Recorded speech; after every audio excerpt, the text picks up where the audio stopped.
નમસ્તે દોસ્તો, તમારું મારી ચેનલમાં સ્વાગત છે અને મારું નામ છે પંકજ મહેરિયા. હું થોડાક વર્ષોથી વાઇલ્ડ લાઈફ ફોટોગ્રાફી કરું છું. આ વિડીયોમાં હું તમને કહીશ કે બેઝિક સેટિંગ જ્યારે આપણે કોઈ બર્ડ ફોટોગ્રાફીની કે વાઇલ્ડ લાઈફ ફોટોગ્રાફીની શરૂઆત કરતા હોય તો આપણે કેમેરામાં કયા કયા સેટિંગ રાખવા અને કઈ કઈ વસ્તુઓનું ધ્યાન રાખવું. કેમેરા બેઝિકલી 3 વસ્તુ પર કામ કરતો હોય છે. એ છે સ્પીડ, ISO અને અપાર્ચર, જે F કહેવાય છે. એની ડિટેલ તમને બહુ બધા વિડીયોમાં મળી જશે, તો આપણે એની ડિટેલમાં જતા નથી, પણ કઈ કઈ વસ્તુને આપણે ફોકસ કરીશું કે જેથી વાઇલ્ડ લાઈફની અંદર આપણને સારા નોન બ્લરી ફોટોઝ મળી શકે. તો સૌથી પહેલાં આપણે સ્ટાર્ટ કરીએ. વાઇલ્ડ લાઈફ માટે જે સૌથી ઇમ્પોર્ટન્ટ વસ્તુ આવશે એ છે સ્પીડ.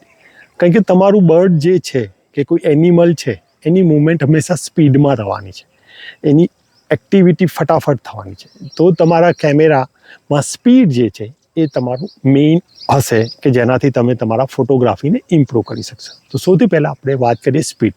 જો બર્ડ શાંતિથી બેઠેલું છે, પરચેડ છે, કોઈ એનિમલ શાંતિથી બેસેલું છે, તો આવા કિસ્સામાં આપણે સ્પીડ કેટલી રાખીશું? આવા કિસ્સામાં આપણી સ્પીડ રહેશે અરાઉન્ડ 500 to 800ની વચ્ચે, કે જેથી તમારું બર્ડ તમને શાંતિથી ટાઈમ પણ આપી રહ્યું છે અને તમારે કોઈ બહુ વધારે મૂવમેન્ટ પણ નથી થઈ રહી. હવે વાત કરીએ કે બર્ડ ફ્લાઇટ લઈ રહ્યું છે, કોઈ મૂવમેન્ટ કરી રહી છે, આવા કિસ્સામાં સ્પીડ મિનિમમ 1600 લઈને 2000, 3200, 6400 જેટલી પણ તમારા સ્પીડ સારી મળે એ તમે એની અંદર જો કરશો તો તમારા ફોટોઝ સારા આવશે. એમાં શું થશે કે સ્પીડ ઓછી હશે તો બર્ડના અમુક પાર્ટ તમને ફોકસ દેખાશે અને એના અમુક પાર્ટ તમને બ્લર થઈ જશે. એનું રીઝન છે કે તમારી સ્પીડ ઓછી છે. આના ઉપર આપણે ડિટેલમાં ફરીથી એક વિડીયો બનાવીશું કે સ્પીડ કેટલી રાખવી, કઈ એક્શન કેપ્ચર કરવા માટે.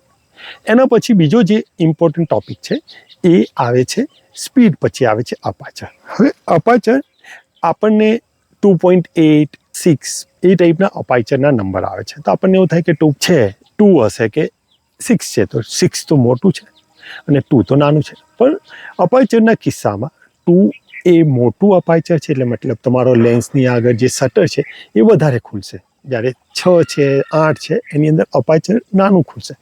હવે એ ડાયરેક્ટલી પ્રપોર્શનેટ ટુ તમારી સ્પીડ પણ થશે. જેટલું અપાર્ચર તમે એની આસપાસ રાખશો, 0ની નજીક, એટલું તમારી સ્પીડ સારી આવશે. જેટલું એ દૂર જશે એટલી તમારી સ્પીડ ઓછી થશે. હવે લાઇટના વિશે એને સમજી લઈએ. તમારું અપાર્ચર જેટલું વધારે ખુલશે, મતલબ 0ની નજીક હશે, એટલામાં લાઇટ તમારી વધારે આવશે. અને પેલું જેટલું અપાર્ચર તમારું નાનું ખુલશે, 8 છે કે 16 થશે, તો એમાં અપાર્ચર નાનું ખુલશે અને લાઇટ ઓછી આવશે. તો આપણા કિસ્સામાં આપણે યાદ રાખીશું કે આપણે સ્પીડ લાઇટ વધારે જોઈએ છે, તો આપણે બને એટલું અપાર્ચર ઓછું રાખવાનો પ્રયત્ન કરીશું કે જેથી આપણને સારી લાઇટ મળે અને સ્પીડ સારી મળે. તો અપાર્ચર હંમેશા આપણે મિનિમમ, જેટલું પણ લેન્સ મિનિમમ સુધી અલાવ કરતું હોય ત્યાં સુધી જઈશું. ત્રીજી વસ્તુ છે ISOની વાત કરીએ તો ISO તમારા લાઇટની સેન્સિટિવિટી છે જે તમારા સેન્સરની છે. તો જેટલો ISO તમે ઓછો રાખશો, એની અંદર તમે જોયું છે કે ક્યારેક તમે રાતના ફોટો લીધો હશે તો એની અંદર ડોટ વધારે આવશે, તે નોઇઝ છે. તો ISO ડાયરેક્ટલી પ્રપોર્શનેટ છે, એની જોડે તમારો ISO વધારે આવશે તો નોઇઝ વધારે આવશે. અને ISOની તમારે રિક્વાયરમેન્ટ પણ લાઇટ પ્રમાણે હશે. જો સારી લાઇટ હશે તો ISO ઓછો જોશે, ઓછી લાઇટ હશે તો ISO વધારે જોશે. ISO માટે હું તમને કહું કે તમારે ઓલ ઓવર કન્ડિશન ઓબ્ઝર્વ કરવાની અને ISO કરવાનું. એની અંદર ઓટો ISOનો પણ ઓપ્શન હોય છે, પણ હું આઈડિયલી એડવાઇસ કરીશ કે તમે ફોટો જુઓ, પાડો, ઓબ્ઝર્વ કરો અને એ રીતે તમે તમારો ISO કરો. સારી લાઇટ હોય તો ISO 200 થી 600 વચ્ચે ચાલી જશે. ઓછી લાઇટ હોય તો તમે 1600 સુધી જઈ શકો છો. અને જો સાવ ઓછી લાઇટ હોય તો તમારા કેમેરામાં જેટલા મેક્સિમમ સપોર્ટ કરશે ત્યાં સુધી પણ તમે તમારો ISO વધારી શકો છો. હવે હું ફોટોગ્રાફી માટે રૂલ કહું તો જ્યારે તમારા બ્લરી ફોટા કરતાં નોઇઝી ફોટા સારા. તો વાઇલ્ડ લાઈફની અંદર હંમેશા યાદ રાખો, નોઇઝી ફોટા, નોઇઝ એટલે એની અંદર જે તમને ટપકા દેખાય છે એવા ફોટા સારા છે એના કરતાં તમે જે બ્લર ફોટા લો છો. તો 3 વસ્તુની વાત થઈ ગઈ આપણે કે તમારે સ્પીડ પ્રાઇમરી છે, પછી અપાર્ચર છે અને પછી છે ISO. હવે એના પછી આવશે તમારો ફોકસિંગ મોડ, કે તમારે કયું ફોકસિંગ મોડ રાખવું. તો એમાં આપણે ઓટો ફોકસિંગ જ યુઝ કરીશું. હવે નિકોન યુઝર હશો તો એને AFC આવશે, કેનન યુઝર હશે અલ સર્વો આવશે. તો આપણું ઓટો ફોકસિંગ કન્ટિન્યુઅસ રાખીશું, કે જેથી આપણું બર્ડ કોઈ મૂવમેન્ટ કરે કે એનિમલ કોઈ મૂવમેન્ટ કરે તો આપણે એને ઇઝીલી કેપ્ચર કરી શકીએ.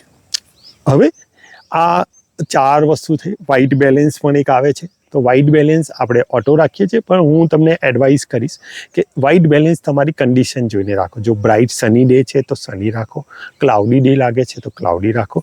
જો તમને એવું લાગી રહ્યું છે કે ભાઈ આ જે છે શેડેડ એરિયામાં છે તો શેડેડ રાખો.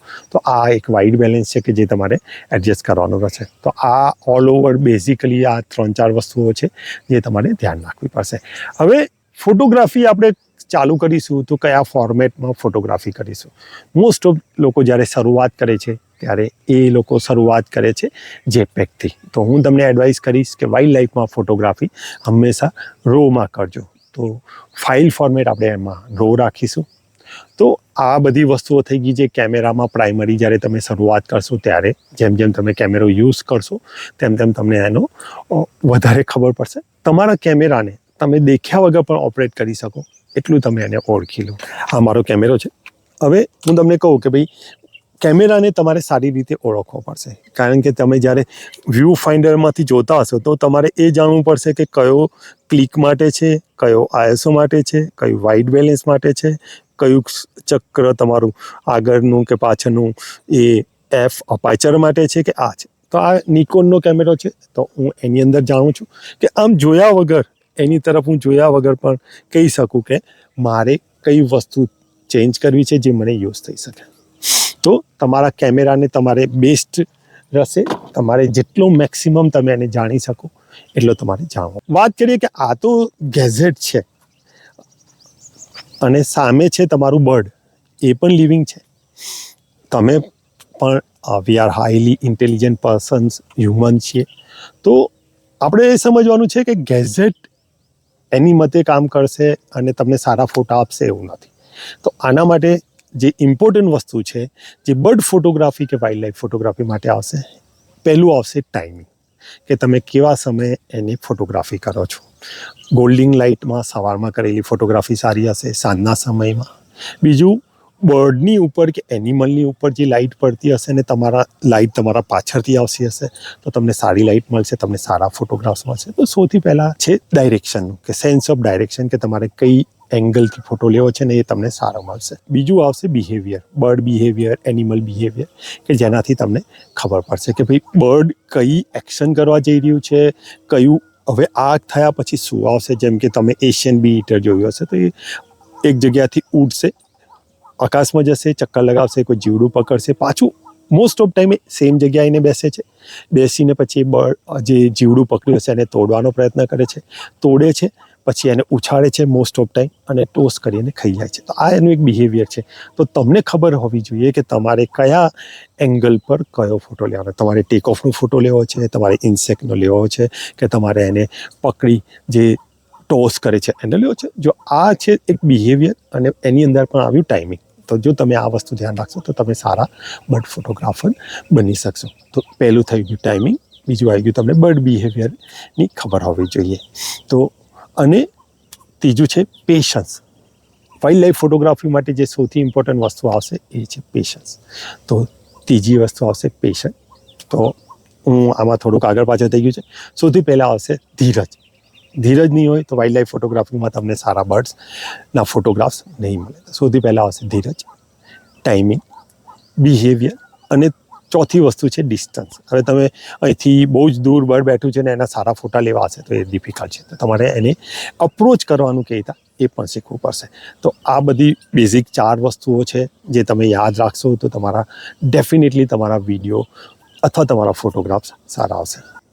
આ તો અમારો પહેલો વિડીયો કે જેની અંદર અમે તમને જણાવ્યું કે વાઇલ્ડ લાઈફ ફોટોગ્રાફીની અંદર કઈ કઈ વસ્તુઓનું થોડું ધ્યાન આપવાનું અને બેઝિક વાત કરી. હવે એના પછી આપણે એક ટોપિક પર લાંબા વિડીયો બનાવીશું. તો આ બેઝિક વસ્તુ તમે જ્યારે ફર્સ્ટ ટાઈમ વાઇલ્ડ લાઈફ ફોટોગ્રાફીમાં જશો તો યાદ રાખજો. હવે નેક્સ્ટ ટાઈમ આપણે વાત કરીશું કયા લેન્સીસ છે જે આપણે ખરીદી શકીએ વાઇલ્ડ લાઈફ ફોટોગ્રાફી માટે. તો જો તમને વિડીયો ગમ્યો હોય તો લાઈક કરજો, કોમેન્ટ કરજો અને આવા જ બીજા વિડીયો જોવા માટે મારી ચેનલને સબસ્ક્રાઈબ કરજો. Till then, connected with nature.